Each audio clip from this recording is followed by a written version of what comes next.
Waalaikumsalam warahmatullahi wabarakatuh, Gus. Waalaikumsalam warahmatullahi. Nami kula Muhammaduddin dari Jombang. Nggih. Badhe nedhi keterangan Gus masalah niku salat bebarengan kali alam niku Gus.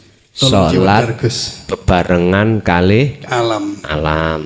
Nggih. Terus bandun Gus. Nggih. Assalamualaikum warahmatullahi wabarakatuh. Waalaikumsalam warahmatullahi wabarakatuh. Salat bersamaan dengan alam.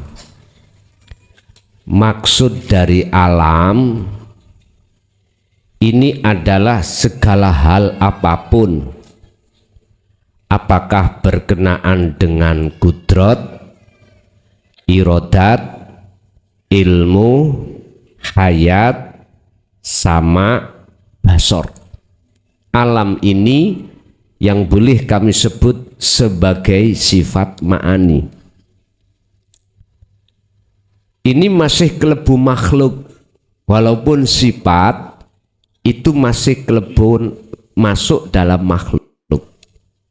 Maksudnya sholat bersamaan dengan alam, bagaimana? Gini Pak, irodah contohnya, dalam hatimu ada keinginan untuk melakukan apapun, dikatakan Anda sholat bersama alam, manakala di dalam hatimu sudah tidak punya rasa kalau kehendak, ini kehendakmu. Tapi yang terjadi, yang nyata di dalam dirimu, itu adalah kehendakku urip, kehendakku Allah. Jadi iman rasa keakuan makhluk dalam diri kita itu sudah tiada. Inilah sholat bersamaan dengan alam. Suara berarti kita bicara, telinga berarti kita ada kaitannya dengan pendengaran. Ketika jenengan mendengarkan suara, tapi faktulu anfusakum, rasa keakuan makhluk sudah lepas, maka itulah sholat bersama ngalam. Yes. Ada lagi? Assalamualaikum warahmatullahi wabarakatuh. Gus, saya minta ditalkinkan zikir la ilaha illallah. Ya Gus. Menjawab.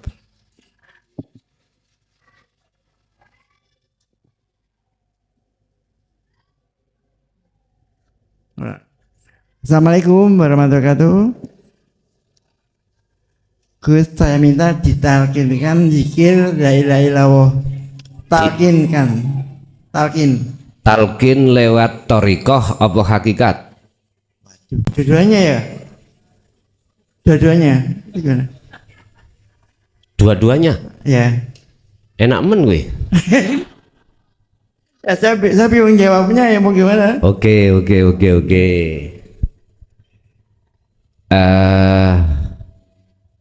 Urusan talqin tadi sudah saya lakukan habis sholat asar jam 4 sore, khusus bagi hati jenengan yang ingin ditalqin. Apa sih talqin itu Pak? Cara bahasa umum jenengan itu di beat, di beat. Anda berbeat atau ditalqin, dipahamkan, disambungkan kalimat tauhid la ilaha illallah tanpa la ilaha illa anta. Itu nanti jadinya Anda muter-muter di dalam alam mukasyafah. Makanya saya tadi tanya, jenengan minta ditalkin secara thariqah apa sak hakikati? Dua-duanya. Betul sudah. Jawaban panjenengan betul. Lah, untuk mentalkin ini setiap hari Sabtu Bapak Ibu saya adakan jam 4 sore. setiap hari Sabtu jam 4 sore. Mungkin untuk pada kesempatan malam hari ini akan saya talkin dari sisi maknawiyah saja. Ngeten. Dari sisi maknawiyah, maksud daripada jenengan disambungkan la ilaha illallah itu bagaimana? Gini, kalau secara simbolis keruhaniahnya jenengan mengke hari Sabtu jam 4 sore pun sampean lihat ning papan, di situ ada kalimat tauhid la ilaha illallah. Ini ada dua kelompok, Pak.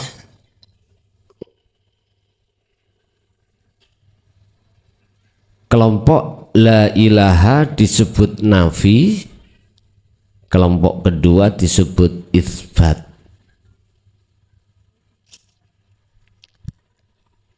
Dari sisi maknanya, la ilaha artinya tidak ada Tuhan.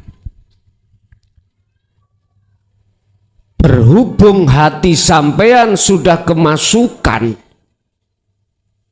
selain Tuhan ahad yang berbentuk ma fis samawati wa ma fil ardi, perkara apa yang di langit dan di bumi, perkara apa yang ada di alam mukasyafah dan di alam muhadharah, maka nafikanlah, bersihkanlah di dalam hatimu isinya la ilaha.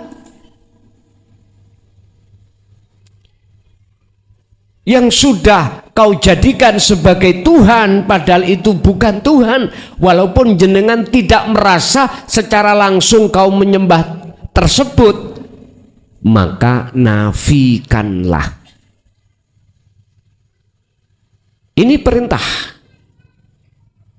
Jikalau jenengan bertalkin la ilaha illallah sebelumnya belum dipahamkan tentang maksud la ilaha illallah, sama halnya jenengan ini hanya menalkin, ditalkin secara thoriqoh, belum secara hakikat.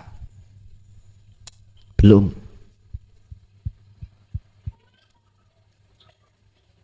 Kalau anak kecil SD bisa, Pak, la ilaha illallah, hanya disuruh menirukan la ilaha illallah, tidak ada Tuhan yang wajib kusembah kecuali. Anak SD bisa, Pak. Harus ditalkin secara hakikat juga, dipahamkan. Terus di situ kelompok kedua illallah ada isbat, menetapkan. Artinya apa?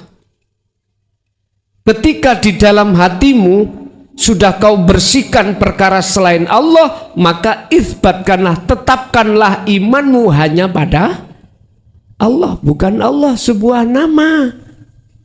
Makanya secara hakikat syahadat itu, asyhadu, saya bersaksi, hatimu menghadap lewat rasa iman itu terhadap urip, yang urip itu tidak jauh ada di dalam dirimu masing. Pun itulah talqin, disambung no. Yang mata hati kita asalnya tidak tahu kalau Allah dekat, yang disebut hidup itu akhirnya dikasih tahu. Akhirnya jenengan harus lewat rasa sambung menyang urip, hidup dalam dirimu yang segala-galanya. Wa anna Muhammadar Rasulullah. Jadi saya hanya menjelaskan dari sisi hakikat. Muhammad itu makhluk, Anda makhluk, tumbuh-tumbuhan makhluk, semua makhluk. Ma fis samawati wa ma fil ardi, semuanya makhluk. Status makhluk itu disebut Muhammad Rasulullah. Wujudnya karena diwujudkan Allah, berarti karena diperintah Allah. Bisanya Anda makan karena dimakankan Allah. Anda melihat itu karena dilihatkan Allah. Anda bernafas karena dinafaskan Allah. Jadi itu statusnya sebagai makhluk adalah Rasulullah utusan. Sebagai utusan karena diperintah, berarti Anda bisa nih berdiri karena didirikan. Loh itu loh maksudnya. Bon iki talqin dari sisi ilmu paham. Sabtu jam 4 sore jenengan talqin. Sing durung talqin, yang sudah ya sudah. Sudah ya sudah, kalau belum ya Sabtu jam 4, setiap Sabtu jam 4 sore seperti tadi itu. Wis talqine thariqah sak hakikate. Jenengan thariqahe apa? Nyun sewu. Jaya Baru itu menerima segala bentuk thariqah apapun. A sampai Z silakan masuk. Untuk dibimbing tentang bagaimana suluk yang benar bisa sampai ke wusulan pada Allah. Segala thariqah silakan. Akhirnya thariqah disebut thariqah nyun sewu serbaguna. Anak thariqah serbaguna iki apa? Rasulullah itu Pak thariqah cuman kali. Mahduf gairu mahduf. Lewat ibadah apapun murni dan tidak murni beliau manfaatkan untuk bertemu Allah. Ada di situ. Belum ada muncul pada saat itu thariqah rokoiyah, HP-iyah, pulpeniyah, nggak ada. Aku gak boleh menyebut lah bener ya. Hati thariqah beliau itu segala ibadah apapun, fasilitas apapun beliau jadikan sebagai sarana untuk bertemu Allah. Modali beliau adalah la ilaha illa anta menuju la ilaha illa ana. Pun ringkes penak sampai nis gak terikat dengan thariqah sing kaken wirid ning jaba ya. Wirid sampean bahkan 24 jam ning ati. Tapi gak diwirid tapi dirasa penak pun. Jejak penak ra gelem ya wis. Nggih, lanjut. Assalamualaikum warahmatullahi wabarakatuh. Perkenalkan, nama saya Rian Dwi Saputra, jamaah King Bojonegoro. Gini Gus, jenengan bolak-balik jenengan beberapa kali sudah berkata lewat surat Al-Baqarah ayat tuku ayat pinten kula kesupen bahwa Allah itu dekat dan lebih dekat daripada urat nadi. Kalau emang Allah itu sudah dekat, masa kita masih manggil? Contohnya begini Gus, Allahu Akbar. Kalau memang sudah dekat, seharusnya kan dirasakan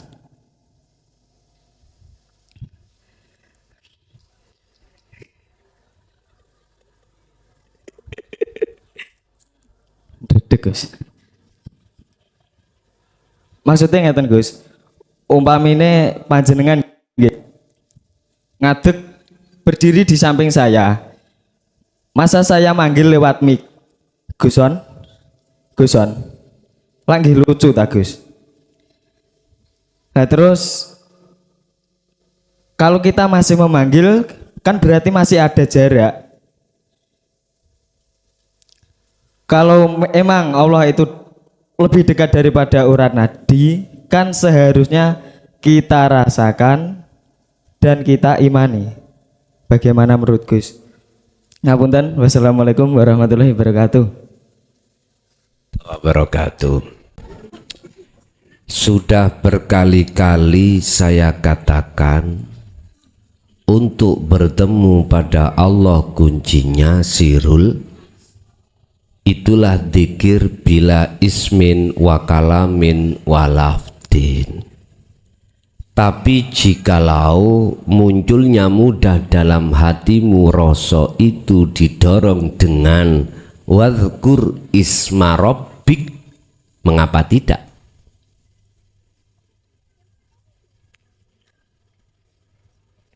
Tapi bukan berarti ketika kau menyebut itu Allah jauh. Itulah namanya ide ningra senggolan. Mengapa demikian? Itulah keseimbangan antara hukum syariah dan hakikat. Tapi ada memang walini Gusti Allah iku wis gak katik jaher, gak katik siri. Mung gecoi sirul asror lungguh anteng ning fana'u dzikri wis gak nyebut. Ada memang sudah benar. Tapi bukan persoalannya orang yang hatinya sudah duduk dirasa lalu lesannya mengucap Allah itu kita tuduh dia masih terasa jauh. Jangan. Wali kutub yang ngono kuwi. Cirinya itu tidak bertentangan dengan orang syariat dan juga bisa diterima dalam golongan ahli hakikat.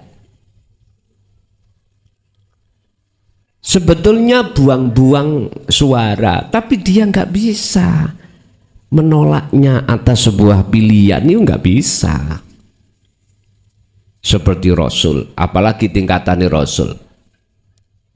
Gak mungkin beliau itu tidak menyampaikan. Gak mungkin beliau itu tidak menjelaskan tentang kedudukan illallah, illa huwa, illa anta, illa ana. Gak mungkin, pasti beliau jelaskan kedudukan satu persatu. Jadi yang dikatakan orang bertemu Allah sudah terasa dekat bukan berarti secara lesan dia tidak berucap. Paham?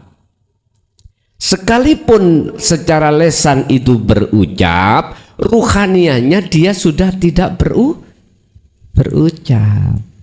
Inilah ciri-ciri daripada khawasul khawas. Inilah ciri-ciri daripada mereka yang disebut sebagai sultan aulia, ada di situ. Mereka yang dirahasiakan Allah nggak mungkin dia akan mohon maaf membahas apa kebenaran di dalam dikeluarkan, nggak mungkin.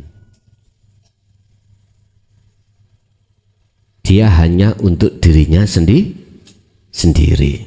Memang itu rencana Allah, didesain Allah memang seperti itu Bapak Ibu, dan kita tidak bisa memilih.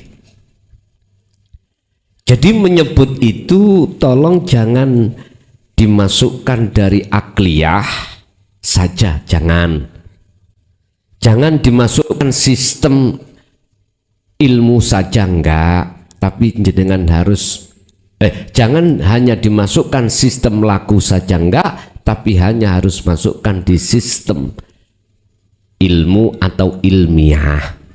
Dengan begitu nanti orang-orang yang masih duduk di syariat itu tidak bingung atau tidak ada kontradiksi. kontradiksi. Nggih, lanjut. Masih ada? Laki-laki dulu, Bu. Nanti jenengan kula pakai nek wonten. Assalamualaikum warahmatullahi wabarakatuh. Waalaikumsalam. Pangapunten Gus. Derek Tanglet, apa yang saya rasakan dan apa yang saya alami ketika mempraktekkan apa yang panjenengan matur atau dawuhi. Yang pertama adalah terkait kalian pembahasan panjenengan wali ilal wali. Jadi yang mengetahui wali itu adalah wali.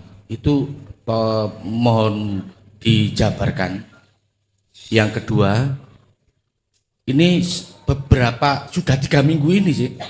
3 minggu ini ketika saya sholat itu saya diperlihatkan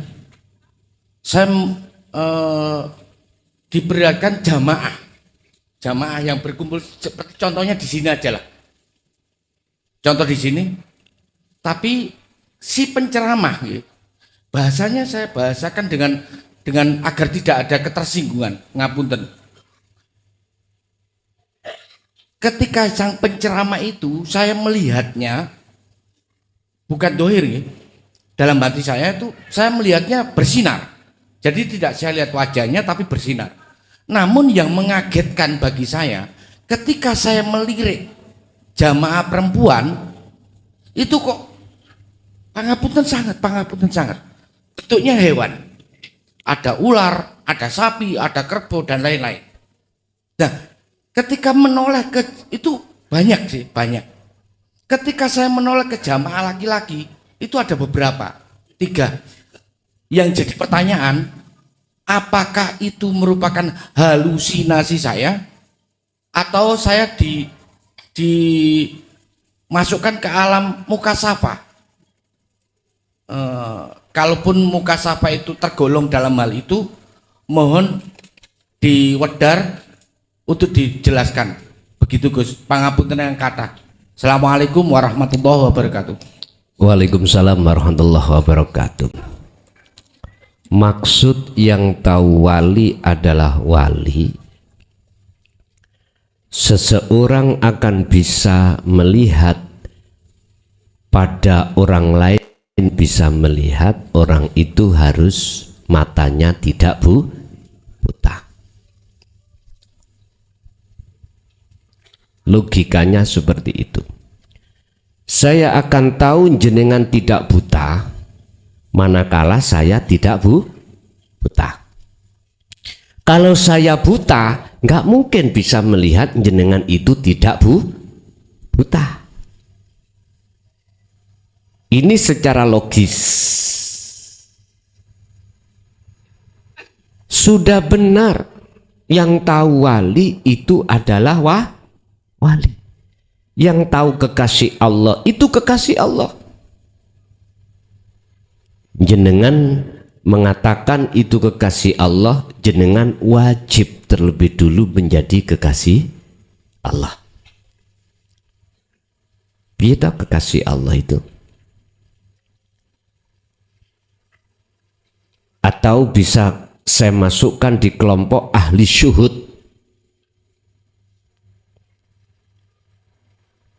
La yarawna li anfusihim syai'an bal yusyahiduna annal fa'ila huwallahu ta'ala ammal arif la yarawna li anfusihim syai'an.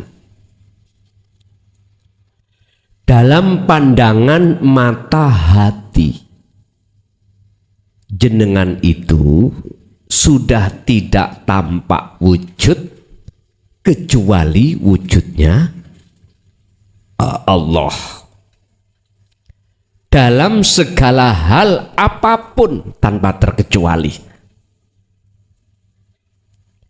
Jikalau hati yang sudah tidak buta, maka hati itu akan tahu siapa yang buta, ahli hijab, siapa yang tidak buta berarti ahli zuhud.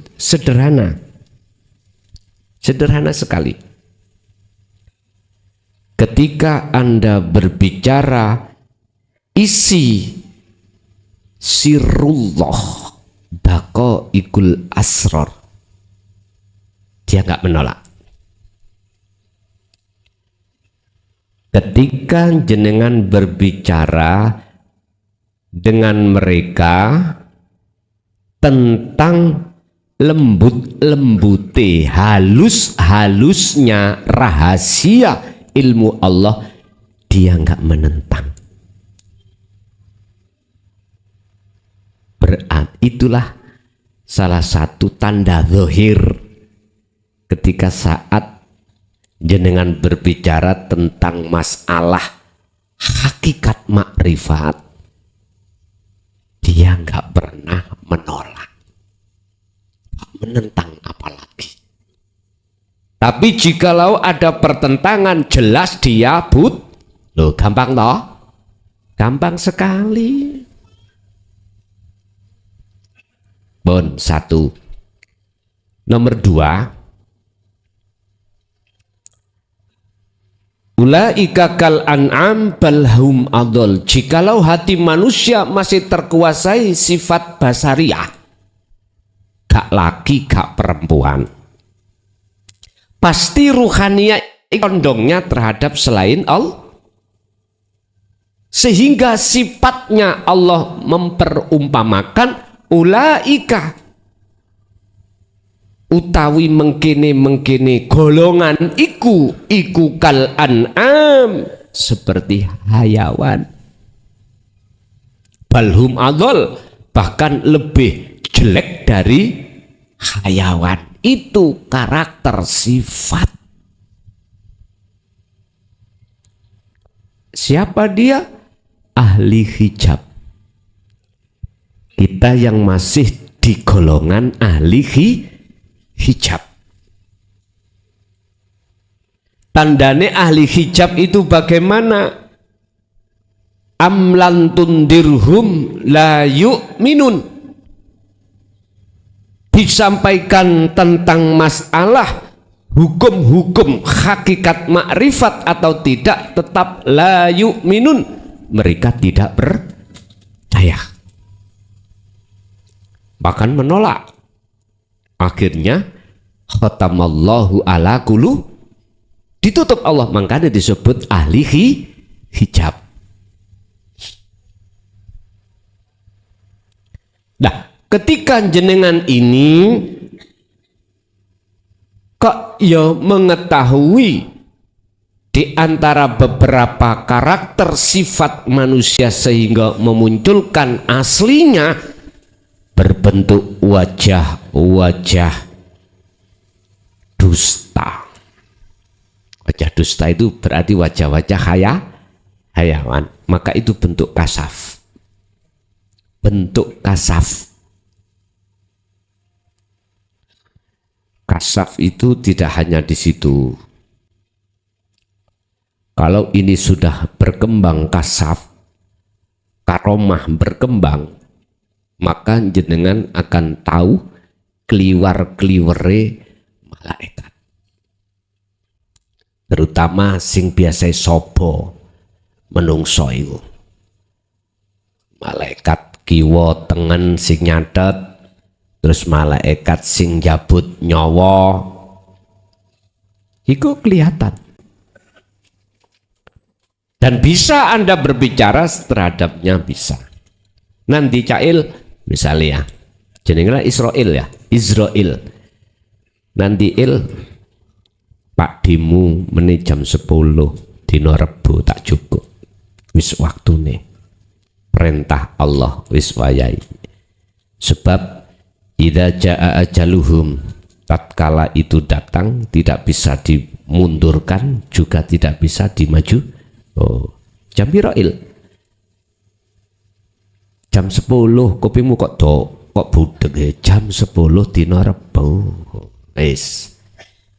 Berarti saiki apa bah? Minggu, Senin, Selasa, Rebo, kurang petang dina. Mara. Pak De, lapo?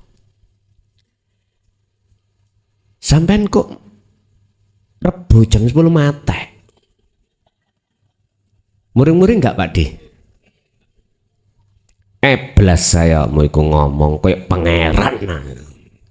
Disi karso. Wah aku sik seger ngene lho. Kecuali ana tanda-tanda wis lara ngomongin nang bebek. Pak diarepe matek. Rebo. Cocotmu ngono, mesti ngono lambemu ngono. Loh, tenan Pak, Rebo jam 10 des waktunya mening. Kalau itu sudah terjadi, bebek ngomong, loh, ponak aku mang kok titis ya. Lah ngoten nggih? Titis. Wis mumpung aku tangku akeh. Jaluk nomor digawe Tom. Lho nek kasafe gak dibuka tentang irodah catatan yang akan dijadikan Allah sebagai takdir gak dibuka, masih ngeluh kuwi golek ya ratem tidak ketemu, ora tampak. Sampak-sampak mentoki kasaf itu Pak ya, ngerti sesuatu yang akan terjadi.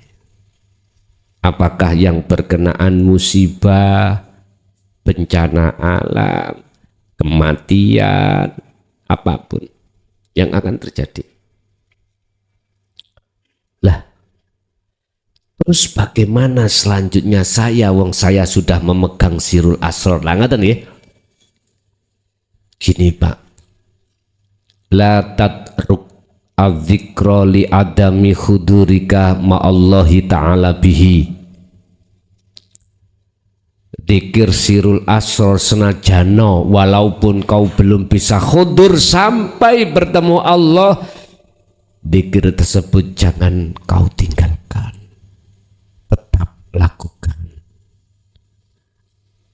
Ingat, ada kalanya si salik ketika suluk untuk menuju kewusulan itu ditampakkan alam kasaf dulu, ada kalanya juga tidak, langsung ke alam kewusulan yaitu alam musyahadah.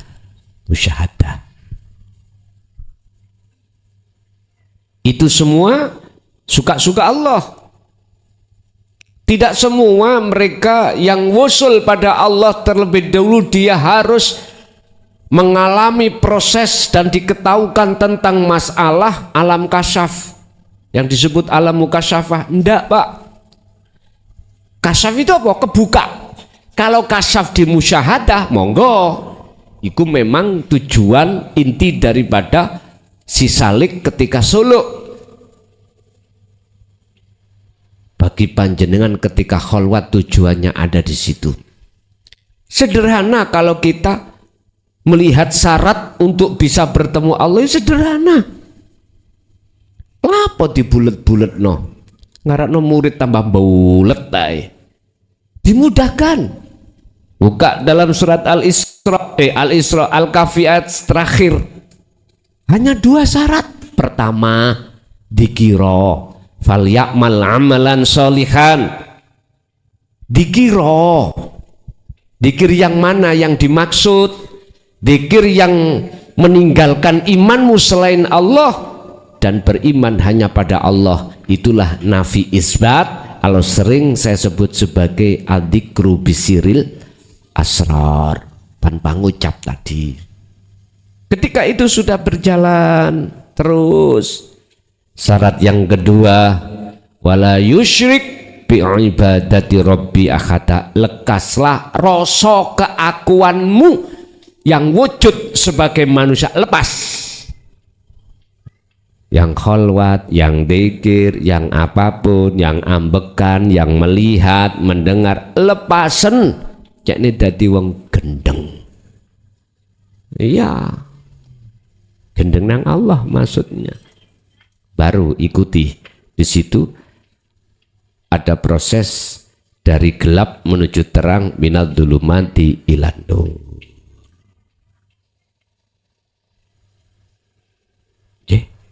Ganti ibu sekarang Pak ya, Pak ta ibu Assalamualaikum warahmatullahi wabarakatuh. Saya mau tanya Gus, daunnya pohon-pohon yang ada di surga itu tidak ada yang kering dan tidak ada yang jatuh ke tanah, sehingga surga itu kelihatan bersih, berseri untuk selama-lamanya. Indah sekali surga itu, jauh lebih baik daripada dunia. Saya tanyakan ialah, kenapa daunnya pohon-pohon yang ada di surga itu kok tidak ada yang kering dan tidak ada yang jatuh ke tanah seperti daun-daunnya pohon yang ada di dunia ini? Demikian Gus, mohon penjelasannya. Assalamualaikum warahmatullahi wabarakatuh. Waalaikumsalam warahmatullahi wabarakatuh.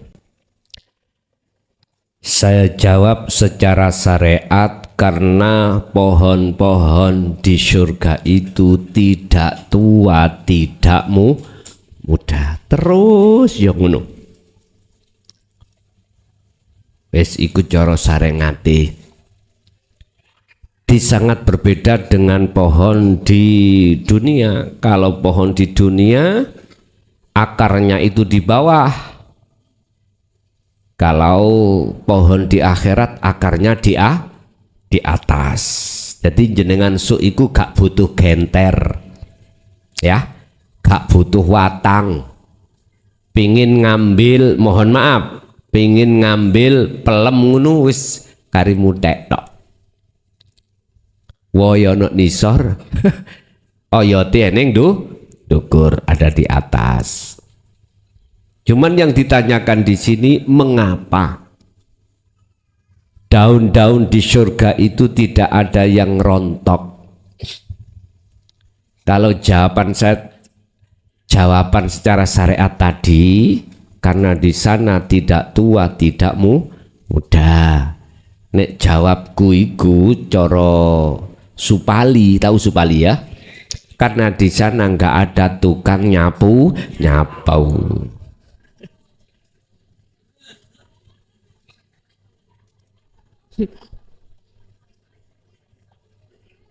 Sama dengan korban yang sampean perbuat di dunia kemarin itu lah, tujuan kanggo numpai tumpaan ngono. Nggak ada di sana sapi nesing, nggak ada. Sing sampean tumpai wedhuse murus iku mboten enten. Di sana sebab gak ono pilih. Adi kaloro. Pun hakikate ya apa? Pun ngeten, Pak. Ketika di dalam rumah ada satu hamba yang dijadikan Allah sebagai kekasihnya, maka di dalam rumah itu terasa damai. Bagi siapa yang terasa damai? Bagi mereka yang ada di rumah itu. Rumah itu rumah yang mana? Rumah hatimu. Rumah hatimu. Bukan rumah-rumah bangunan senes, bukan. Rumah hatimu. Siapa saja yang ada di dalam rumah itu, tadi sudah saya katakan di awal, jikalau dalam jagate hati ruhaniyah terkuasai oleh sifat basariyah yaitu nafsu-nafsiyah lawamah amarah, maka tidak ada rasa nyaman itu.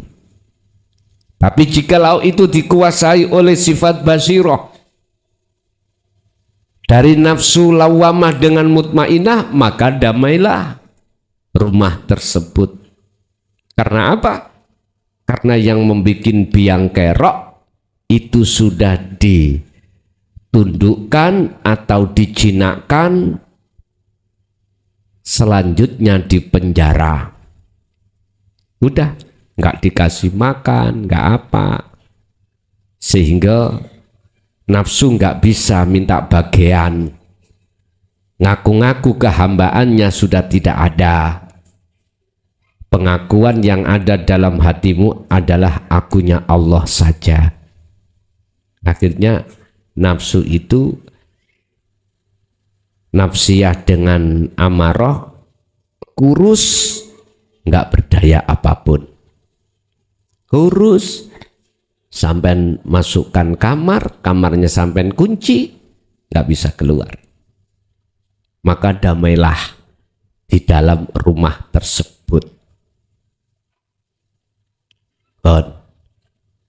Jadi yang dimaksud daun pohon itu adalah anggota keluarga yang ada di situ.